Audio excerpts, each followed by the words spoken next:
The tension inside Courtroom 4B felt like a storm waiting to break. Every seat was filled. People whispered behind their hands, glancing toward the young man standing at the defense table. A teenager who looked too calm for someone facing prison time. 19-year-old Jalen Dawson stood with his hands casually tucked into his pockets. Chin lifted, eyes steady.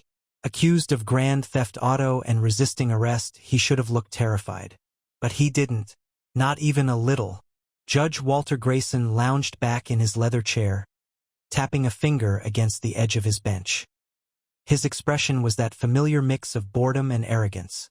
The look of a man who had decided long before entering the courtroom how this case would end. "Let's not drag this out," Grayson muttered. "I've got a tea time this afternoon." A few people laughed, the bailiff, the stenographer, even the prosecutor. To them, this was already over. What none of them knew was that Jalen had been preparing for this moment his entire life. Just not from the defendant's side of the room. While other kids watched cartoons, Jalen watched trials. While his friends memorized cheat codes, he memorized case citations. His mother, a veteran paralegal, filled their home with stories of sloppy investigations, lazy defense lawyers, and judges who made up their minds before hearing the facts. Jalen absorbed all of it. So when the prosecutor, Mitchell Carrington, strutted forward with the confidence of a man who had never lost a simple case, Jalen didn't flinch. "Your Honor," Carrington began, pacing dramatically. The defendant was discovered in a stolen 2022 Audi A6. Fingerprints on the wheel, attempted flight, eyewitness testimony from Officer Ruiz. The evidence is overwhelming. The gallery murmured. It really did sound airtight. Judge Grayson nodded as if it were all obvious. "Defense?" he asked lazily. Jalen's public defender rose, but Jalen touched her arm. A silent but firm signal. "I'll be handling my own defense," he said. The room froze. "You're kidding," Carrington scoffed. But Jalen stepped forward with quiet confidence. "Let's start with Officer Ruiz," he said. "The officer who supposedly saw me in the driver's seat." Carrington smirked. "Yes, what about him?" Jalen tilted his head. "He wasn't even on duty when the chase began. His report claims he witnessed me behind the wheel, but his GPS logs will show he was across town." A ripple of whispers swept through the gallery. Judge Grayson frowned. "Prosecution? Any issue verifying that?" Carrington hesitated too long.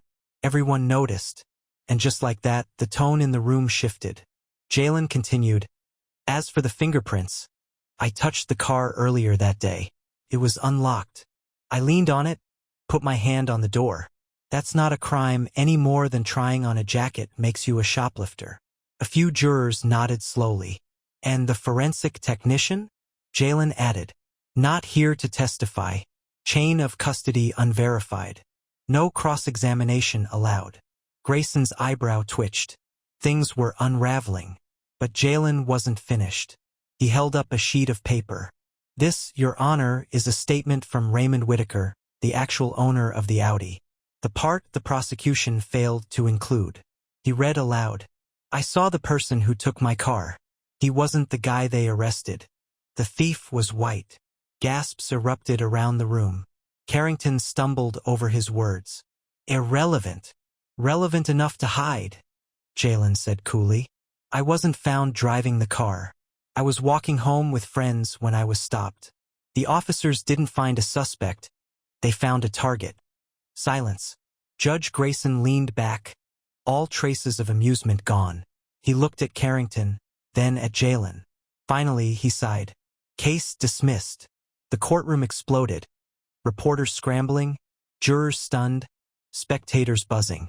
Jalen stayed still, absorbing the moment. He didn't smile. He didn't celebrate. He just turned and walked toward the doorway. Before he reached it, Grayson called out, his voice noticeably softer. "Mr. Dawson." Jalen stopped. "You ever think about law school?" This time Jalen did smile. His mother was waiting outside, arms tightly folded. She shook her head before hugging him hard. "You worry me," she whispered, "but I'm proud." Across the street, Judge Grayson stood by his car, watching, not with arrogance, but with something that looked like regret. The system had almost swallowed another young man whole. This time, it met someone who knew how to fight back. But Jalen knew not everyone could do what he had done. That's why this wouldn't be his last courtroom. Next time, he wouldn't be a defendant. He'd be the one defending others.